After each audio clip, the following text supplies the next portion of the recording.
Only the middle son, Prince Aemond, remained dragonless, but his grace had hopes of rectifying that and had put forward the notion that perhaps the court might sojourn at Dragonstone after the funeral.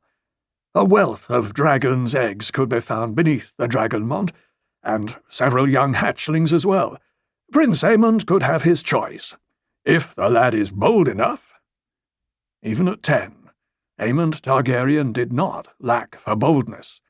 The king's jibe stung, and he resolved not to wait for Dragonstone. What did he want with some puny hatchling or some stupid egg? Right there at high tide was a dragon worthy of him. Vhagar, the oldest, largest, most terrible dragon in the world. Even for a son of House Targaryen, there are always dangers in approaching a dragon, particularly an old, bad-tempered dragon who has recently lost her rider. His father and mother would never allow him to go near Vhagar, Aemond knew, much less try to ride her, so he made certain they did not know, sliding from his bed at dawn whilst they still slept, and stealing down to the outer yard where Vhagar and the other dragons were fed and stabled. The prince had hoped to mount Vhagar in secrecy, but as he crept up to the dragon, a boy's voice rang out. "You stay away from her!" The voice belonged to the youngest of his half-nephews, Joffrey Valerian, a boy of 3. Always an early riser, Joff had sneaked down from his bed to see his own young dragon, Tyraxes. Afraid that the boy would raise the alarm, Prince Aemond shouted at him to be quiet, then shoved him backward into a pile of dragon droppings. As Joff began to bawl, Aemond raced to Vhagar and clambered up onto her back. Later he would say that he was so afraid of being caught that he forgot to be frightened of being burned to death and eaten. Call it boldness, call it madness, call it fortune or the will of the gods or the caprice of dragons, who can know the mind of such a beast? We do know this. Vhagar roared, lurched to her feet, shook violently, then snapped her chains and flew. And the boy prince, Aemond Targaryen, became a dragon rider, circling twice around the towers of high tide before coming down again. But when he landed, Rhaenyra's sons were waiting for him. Joffrey had run to get his brothers when Aemond took to the sky, and both Jace and Luke had come to his call. The Valerian princelings were younger than Aemond. Jace was 6, Luke 5, Joff only 3.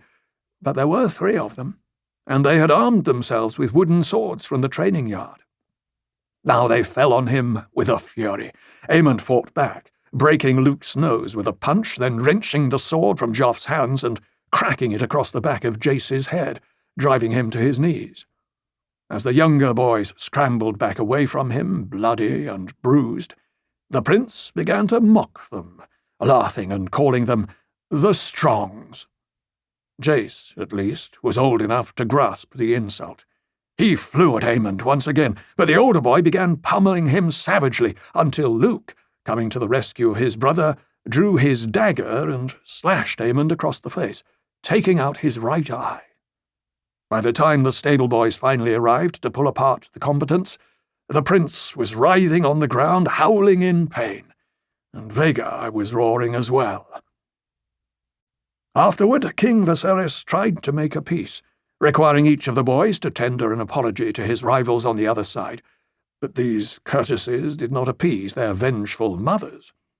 Queen Alicent demanded that one of Lucerys Valerian's eyes should be put out for the eye he had cost Aemond.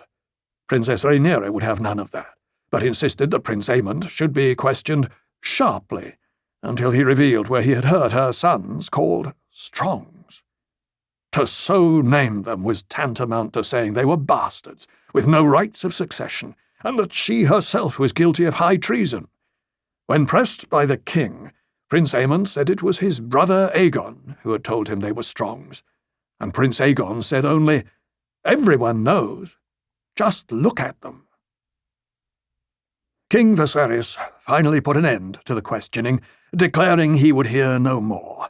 No eyes would be put out, he decreed, but should anyone, man or woman or child, noble or common or royal, mock his grandsons as strongs again, their tongues would be pulled out with hot pincers. His Grace further commanded his wife and daughter to kiss and exchange vows of love and affection, but their false smiles and empty words deceived no one but the king. As for the boys, Prince Aemon said later that he lost an eye and gained a dragon that day, and counted it a fair exchange.